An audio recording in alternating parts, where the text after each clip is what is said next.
सोने से पहले ये गलती मत करना, क्योंकि यही वो समय होता है जब आपका दिमाग सबसे ज़्यादा वल्नरेबल होता है और आपको इस वल्नरेबिलिटी के बारे में कभी बताया ही नहीं गया, बल्कि आपको उल्टा ये सिखाया गया कि सोना बस एक बायोलॉजिकल रीसेट है जिसमें कुछ खास नहीं होता। असल में सोने से पहले का समय पूरे दिन का समरी नहीं होता, बल्कि अगले दिन की डायरेक्शन तय करता है। और यही वजह है कि इस समय की गई छोटी सी गलती भी आपकी ज़िंदगी में बड़े पैटर्न्स बना सकती है। आप पूरे दिन थके रहते हो, काम से, लोगों से, नॉइस से, एक्सपेक्टेशंस से, और जब रात आती है तो आपको लगता है कि अब सब खत्म हो गया, अब दिमाग बंद होगा। लेकिन सच ये है कि दिमाग बंद नहीं होता, वो बस डायरेक्शन बदलता है। दिन में आप जो भी दबाते हो, जो भी इग्नोर करते हो, जो भी अधूरा छोड़ देते हो, वो सब रात में सरफेस पर आता है, क्योंकि जब डिस्ट्रैक्शंस हटते हैं तब असली कंटेंट सामने आता है। आप बिस्तर पर लेटते हो और फोन उठा लेते हो, स्क्रॉलिंग शुरू करते हो, मैसेजेस देखते हो, वीडियोस चलाते हो, ताकि आपको अपने थॉट्स सुनाई ना दे। और यही पहली गलती होती है। आप सोचते हो कि ये रिलैक्स करने के लिए है, लेकिन असल में ये अवॉइडेंस होती है, क्योंकि साइलेंस आपको डराती है, और साइलेंस डराती है क्योंकि साइलेंस में आप खुद से मिलते हो। सोने से पहले का समय वो होता है जब आपका नर्वस सिस्टम दिन भर के स्ट्रेस को प्रोसेस करना चाहता है, लेकिन आप उसे प्रोसेसिंग का मौका नहीं देते, आप उसे और इन्फॉर्मेशन दे देते हो। आपको लगता है कि थोड़ी सी स्क्रॉलिंग से क्या फ़र्क पड़ेगा, लेकिन फ़र्क क्वांटिटी से नहीं, टाइमिंग से पड़ता है, और ये टाइमिंग सबसे सेंसिटिव होती है। जब आप सोने से पहले लगातार स्टिमुलेशन लेते हो तो आपका नर्वस सिस्टम समझता है कि खतरा अभी भी मौजूद है, क्योंकि डेंजर और एक्साइटमेंट नर्वस सिस्टम के लिए बहुत अलग नहीं होते।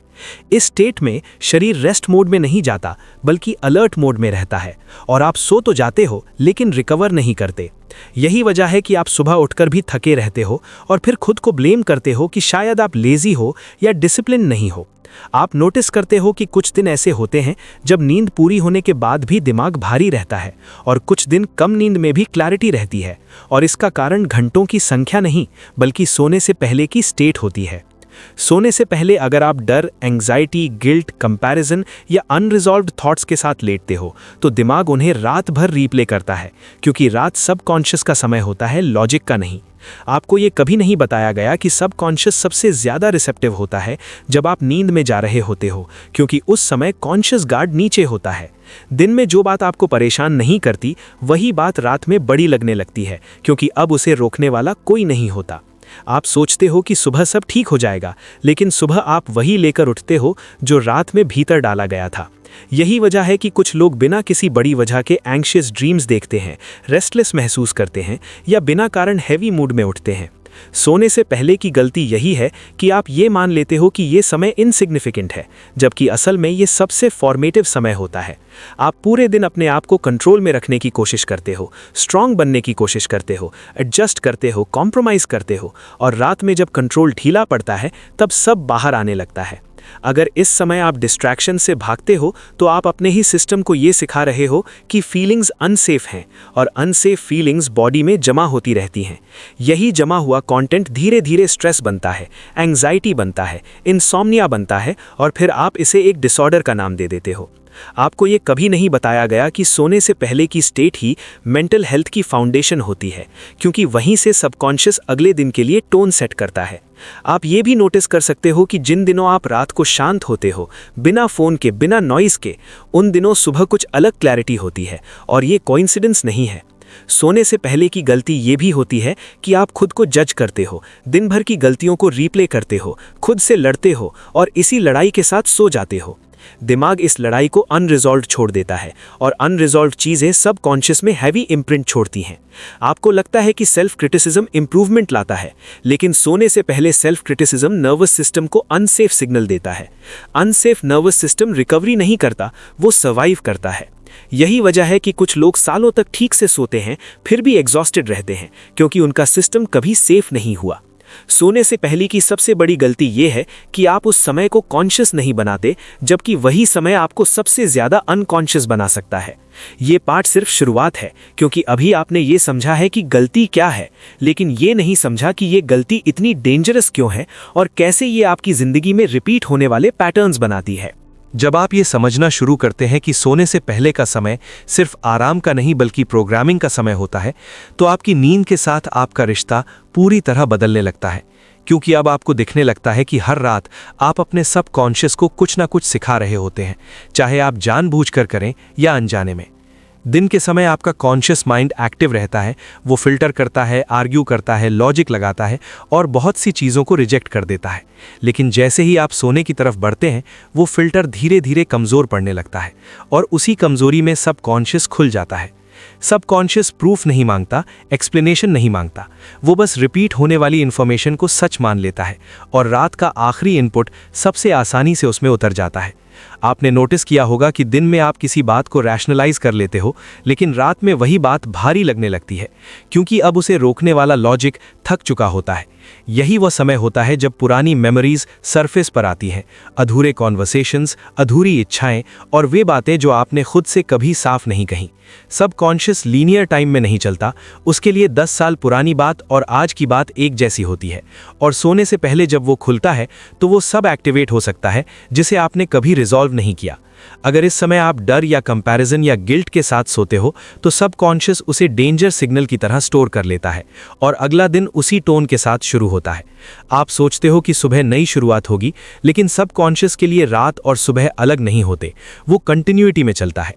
यही वजह है कि कुछ लोग बिना किसी रीजन के सुबह एंग्शियस उठते हैं, क्योंकि रात को उनके भीतर कोई अनरिजॉल्व डर एक्टिव था। सोने से पहले फोन देखने की आदत इस प्रोसेस को और डिस्टर्ब कर देती है, क्योंकि फोन आपको दूसरों की जिंदगी दिखाता है, कंपैरिजन कराता है, अर्जेंसी पैदा करता है और सबकॉन्शियस अर्जेंसी को थ्रेट की तरह स्टोर करता है। आपको लगता है कि आप सिर्फ देख रहे हो, लेकिन सबकॉन्शियस सीख रहा होता है कि अभी भी सेफ नहीं है, अभी भी अलर्ट रहना है। इस स्टेट में बॉडी डीप स्लीप में नहीं जाती, क्योंकि डीप स्लीप सेफ्टी मांगती है और सेफ्टी डिस्ट्रैक्शन में नहीं होती। आपने ये भी नोटिस किया होगा कि जब आप रात को किसी से इमोशनली कनेक्टेड महसूस करते हो या किसी चीज़ के लिए ग्रैटिट्यूड महसूस करते हो, तो नींद अलग क्वालिटी की होती है, क्योंकि सबकॉन्शियस कनेक्शन को सेफ्टी के रूप में पढ़ता है। सेफ्टी में सबकॉन्शियस रिपेयर करता है, इंटीग्रेशन करता है और मेमोरीज को सॉफ्टन करता है। लेकिन जब आप सोने से पहले अनरिजॉल्व्ड कॉन्फ्लिक्ट में होते हो तो सबकॉन्शियस उसे इंटीग्रेट नहीं कर पाता, वो बस उसे रिपीट करता है, ड्रीम्स के जरिए, थॉट्स के जरिए, सेंसेशंस के जरिए। यही रेपिटेशन धीरे धीरे पैटर्न बन जाती है और आप कहते हो कि आपको एंग्जाइटी डिसऑर्डर है, जबकि असल में आपका सिस्टम अनरिजॉल्व्ड लूप्स में फंसा हुआ है। आपको ये कभी नहीं बताया गया कि ड्रीम्स रैंडम नहीं होते, बल्कि सबकॉन्शियस की प्रोसेसिंग लैंग्वेज होते हैं, और ड्रीम्स की क्वालिटी इस बात पर डिपेंड करती है कि आप किस स्टेट में सोए थे। अगर आप दिन भर स्ट्रांग बने रहे और रात को कोलैप्स कर गए तो सबकॉन्शियस कोलैप्स को नॉर्मल मान लेता है। अगर आप रात को खुद को ब्लेम करते हुए सोते हो तो सबकॉन्शियस ब्लेम को आइडेंटिटी का हिस्सा बना लेता है। यही कारण है कि सेल्फ टॉक का सबसे पावरफुल मोमेंट रात को होता है, न कि मिरर के सामने मोटिवेशनल लाइंस बोलते समय। सबकॉन्शियस वॉल्यूम नहीं देखता, सिंसियरिटी देखता है, और रात को सिंसियरिटी अनअवॉइडेबल होती है क्योंकि मास्क्स गिर चुके होते हैं। आप सोचते हो कि थोड़ी देर नेगेटिविटी से क्या फर्क पड़ेगा, लेकिन सबकॉन्शियस डिफरेंस नहीं करता थोड़ी और ज्यादा में, वो सिर्फ पैटर्न देखता है। यही वजह है कि बार बार वही थॉट्स रात को लौटते हैं, क्योंकि सबकॉन्शियस उन्हें अनफिनिश्ड मानता है। आप ये भी समझने लगते हैं कि सोने से पहले कुछ लोग प्रेयर, ग्रैटिट्यूड, साइलेंस या जर्नलिंग क्यों करते थे, क्योंकि वे सबकॉन्शियस को सेफ क्लोजर देना चाहते थे। क्लोजर सबकॉन्शियस को सिग्नल देता है कि आज का चैप्टर बंद हो गया, अब रिपेयर पॉसिबल है। लेकिन मॉडर्न लाइफ क्लोजर नहीं देती, वो एंडलेस स्क्रॉल देती है, एंडलेस कंपैरिजन देती है, एंडलेस स्टिमुलेशन देती है, और सबकॉन्शियस क्लोजर के बिना रिपेयर नहीं कर पाता। आप जितना ज्यादा इस प्रोसेस को समझते हो, उतना ज्यादा आपको दिखने लगता है कि आपकी मेंटल हेल्थ सिर्फ दिन की हैबिट्स से नहीं, बल्कि रात की क्वालिटी से बनी है। आप नोटिस करते हो कि जिन दिनों आप रात को शांत होते हो, उन दिनों मेमोरीज भी कम पेनफुल लगती हैं, क्योंकि सबकॉन्शियस उन्हें इंटीग्रेट कर चुका होता है। इस स्टेज पर आप ये भी समझते हो कि नाइट रूटीन डिसिप्लिन के लिए नहीं, सेफ्टी के लिए होता है। सेफ्टी बिल्ड होते ही सबकॉन्शियस रिलैक्स करता है, और रिलैक्स्ड सबकॉन्शियस ही नेक्स्ट डे क्रिएटिविटी, क्लैरिटी और इमोशनल बैलेंस लाता है। आप ये भी देखना शुरू करते हो कि सोसाइटी क्यों आपको रात को बिजी रखती है, क्योंकि बिजी सबकॉन्शियस क्वेश्चंस नहीं पूछता। लेकिन जो इंसान सोने से पहले अवेयर हो जाता है, वो धीरे धीरे पैटर्न्स तोड़ने लगता है, और पैटर्न तोड़ने वाला इंसान सिस्टम के लिए इनकन्वीनियंट होता है। ये पार्ट यहीं खत्म नहीं होता, क्योंकि अब सवाल ये नहीं है कि गलती क्या है, बल्कि ये है कि उस गलती को कॉन्शियसली कैसे रिप्लेस किया जाए, बिना फोर्स के, बिना स्पिरिचुअल बाईपास के। और यही वो जगह है जहां आखिरी हिस्सा शुरू होता है। इस आखिरी हिस्से में बात किसी टेक्निक की नहीं रह जाती और ना ही किसी हैबिट को जोड़ने या हटाने की, क्योंकि अब आप उस पॉइंट पर खड़े होते हो जहां जिंदगी को सुधारने की कोशिश अपने आप गिर जाती है और उसकी जगह एक बहुत शांत लेकिन गहरी जिम्मेदारी ले लेती है। आप समझने लगते हो कि सोने से पहले की सबसे बड़ी गलती सिर्फ फ़ोन देखना या ज़्यादा सोचना नहीं थी, बल्कि ये मान लेना था कि आप उस समय पावरलेस हो, और अब ये मान्यता टूट चुकी होती है। अब आप देख पाते हो कि जब आप बिना फोर्स के, बिना जजमेंट के सोने से पहले प्रेजेंट रहते हो तो सबकॉन्शियस खुद ही पुराने लूप्स छोड़ना शुरू कर देता है, क्योंकि लूप्स को चलाने के लिए एनर्जी चाहिए होती है और अवेयरनेस उस एनर्जी को वापस खींच लेती है। ये प्रोसेस ड्रामेटिक नहीं होती, कोई सडन एनलाइटनमेंट नहीं होता, बल्कि एक क्वाइट डिसइंटरेस्ट पैदा होता है पुराने पैटर्न्स के लिए। और डिसइंटरेस्ट सबसे पावरफुल एंडिंग होती है, क्योंकि उसमें लड़ाई नहीं होती। आप नोटिस करते हो कि कुछ थॉट्स जो सालों से हर रात आते थे, अब आते तो हैं लेकिन टिकते नहीं, क्योंकि अब उन्हें फीड नहीं मिलती, और बिना फीड कोई लूप सर्वाइव नहीं कर सकता। यही वो जगह है जहां रिप्लेसमेंट डिसिप्लिन से नहीं होता, बल्कि अलाइनमेंट से होता है, क्योंकि जब कुछ गिरता है तो उसकी जगह भरने की ज़रूरत नहीं पड़ती, स्पेस अपने आप इंटेलिजेंस से भर जाती है। आपने पहले हैबिट बदलने की कोशिश की थी, फोर्स से, रूटीन से, रूल से, लेकिन हर बार कुछ समय बाद रिलैप्स हो जाता था, क्योंकि फोर्स हमेशा काउंटर फोर्स पैदा करता है। अब आप देख रहे होते हो कि जब सेफ्टी आती है तो बिहेवियर अपने आप बदलता है, क्योंकि नर्वस सिस्टम अब सर्वाइवल में नहीं रहता। इस स्टेज पर आप सुबह उठते हो और पाते हो कि दिन वैसा ही है जैसे पहले था, लेकिन आपकी एंगेजमेंट बदल चुकी होती है, और यही असली शिफ्ट होती है।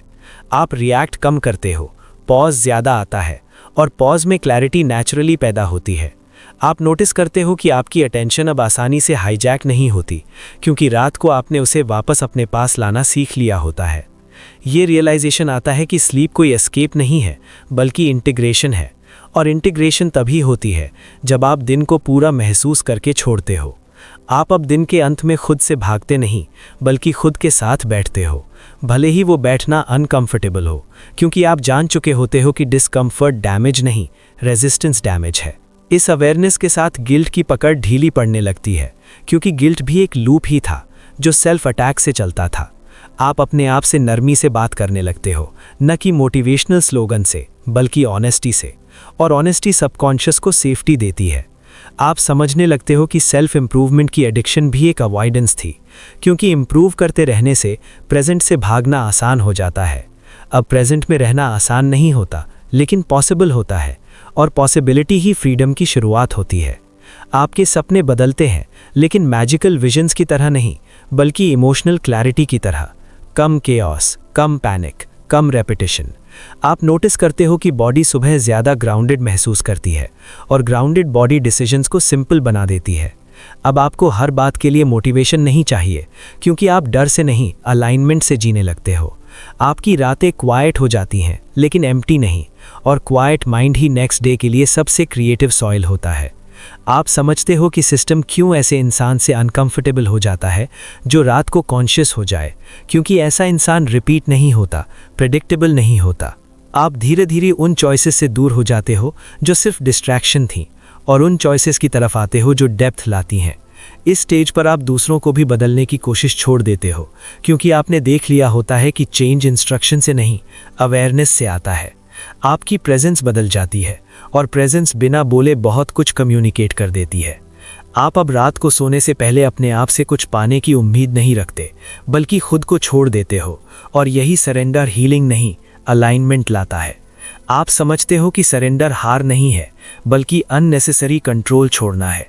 अब जब कभी आप पुरानी गलती करते भी हो, तो आप खुद को पनिश नहीं करते, क्योंकि पनिशमेंट लूप को फिर से एक्टिवेट कर देता है। आप सिंपली नोटिस करते हो, और नोटिसिंग ही रिपेयर का सबसे प्योर फॉर्म होता है। आपकी नींद गहरी हो जाती है, लेकिन उससे भी ज़्यादा आपकी जागृति गहरी हो जाती है।